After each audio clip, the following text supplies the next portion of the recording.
ఉగాది పండుగ పర్వదినాన్ని పురస్కరించుకొని రాష్ట్ర విద్యాశాఖ మంత్రి నారా లోకేష్ జాబ్ క్యాలెండర్ విడుదలపై పలువురు టీడీపీ నేతలు హర్షం వ్యక్తం చేశారు. కుప్పం తెలుగుదేశం పార్టీ కార్యాలయంలో ఏర్పాటు చేసిన విలేకరుల సమావేశంలో ఎమ్మెల్సీ కంచెల శ్రీకాంత్, ఆర్టీసీ ఉపాధ్యక్షుడు పిఎస్ మురత్నం, పీఎంకే ఉడా చైర్మన్ సురేష్ బాబులు మాట్లాడారు. కూటమి ప్రభుత్వం ఆధ్వర్యంలో ఉగాది సందర్భంగా ఒక అద్భుతమైన వార్త నిరుద్యోగులకి గౌరవ మంత్రివర్యులు శ్రీ నారా లోకేష్ గారు ఇవ్వటం జరిగింది.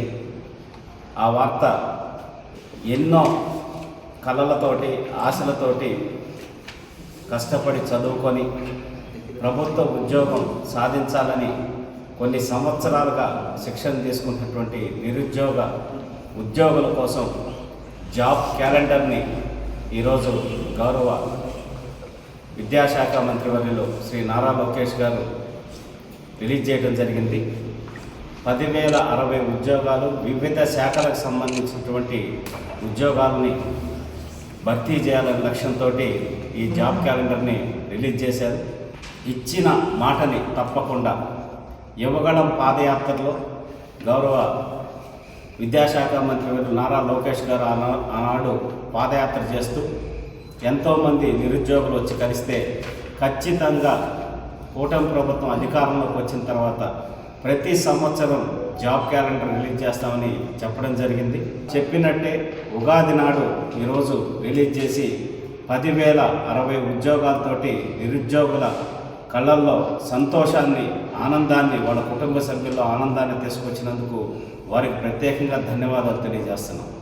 అభివృద్ధి సంక్షేమ కార్యక్రమాలు చేస్తున్నటువంటి చంద్రబాబు నాయుడు గారి నాయకత్వాన్ని మనస్ఫూర్తిగా అభినందిస్తూ తెలుగుదేశం పార్టీ సదా పేదల కోసం, బడుగు బలహీన వర్గాల కోసం ఎప్పుడూ పనిచేస్తుంది. అదేవిధంగా తెలుగుదేశం పార్టీ నాయకులందరూ కూడా ప్రతి కుటుంబాన్ని కూడా వాళ్ళు సందర్శించడం, వాళ్ళ సమస్యలు తెలుసుకోవడం, అదేవిధంగా ప్రోగ్రాం చేశారు.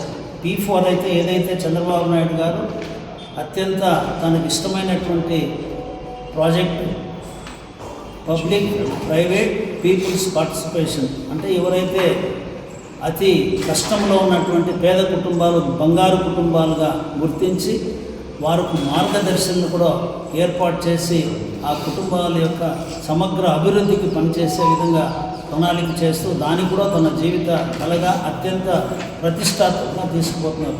ఇవన్నీ ఒకసారి గమనించినప్పుడు చంద్రబాబు నాయుడు గారు ఏ విధంగా పనిచేస్తున్నారో ప్రతి ఒక్కరు కూడా దీన్ని అర్థం చేసుకోవడం తెలియజేస్తూ, అటువంటి నాయకత్వం మనకు ఎప్పుడూ కంటిన్యూ అయినప్పుడే ఈ రాష్ట్ర భవిష్యత్తు బాగుంటుంది అని తెలియజేస్తూ, నేషనల్ స్కిల్ డెవలప్మెంట్ సెంటర్ వాళ్ళతో కూడా అనుసంధానం చేసి యువతకంతా కూడా ఈరోజు వాళ్ళందరూ కూడా వాళ్ళ యొక్క స్కిల్ డెవలప్ చేసుకుంటూ ఉద్యోగాలకు అర్హత పొందే విధంగా తయారు కావాలని పదే మన గౌరవ ఎమ్మెల్సీ గారు కూడా చెప్తున్నారు. ఆ కార్యక్రమం కూడా వెంటనే టేకప్ చేసి కుప్పంలో నిరుద్యోగ యువత అంతా కూడా ఉద్యోగాలు పొందుటకు అర్హత సంపాదించాలని తెలియజేస్తూ మరొకమారు అందరికీ ఉగాది శుభాకాంక్షలు తెలియజేస్తున్నాం. నమస్కారం. మా ప్రియతమ నేత నారా లోకేష్ గారు, నారా చంద్రబాబు నాయుడు గారి అధ్యక్షతన నారా భువనేశ్వరి, అదేవిధంగా పవన్ కళ్యాణ్ గారి సహకారంతో నారా లోకేష్ గారు అద్భుతమైన ఒక జాబ్ క్యాలెండర్ రిలీజ్ చేస్తూ 10,060 ఉద్యోగాలను ఈ సంవత్సర కాలంలో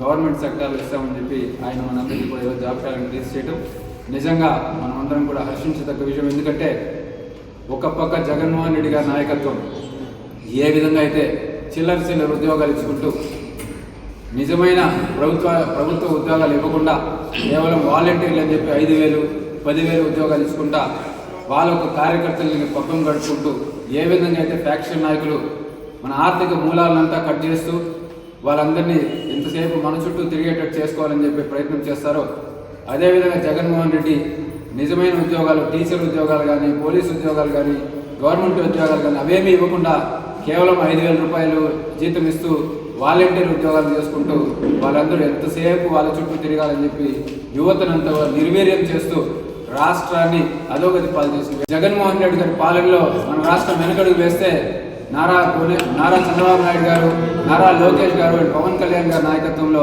మన రాష్ట్రం ముందుకు అడుగు వేస్తూ ప్రజలందరూ కూడా సుఖ సంతోషాలతో ముందుకెళ్తున్నందుకు మనస్ఫూర్తిగా నారా లోకేష్ గారిని, నారా చంద్రబాబు నాయుడు గారిని, పవన్ కళ్యాణ్ గారిని, నరేంద్ర మోడీ గారికి మనస్ఫూర్తిగా అభినందన తెలియజేసుకుంటూ ఈ సందర్భంగా వచ్చే సంవత్సరం కూడా ఇదే విధంగా జాబ్ క్యాలెండర్ రిలీజ్ చేస్తూ ప్రతి సంవత్సరం యువతను ఆదుకోవాలని చెప్పి మన నాయకులందరినీ కూడా మనస్ఫూర్తిగా కోరుకుంటూ సెలవు తీసుకున్నాను. Thank you.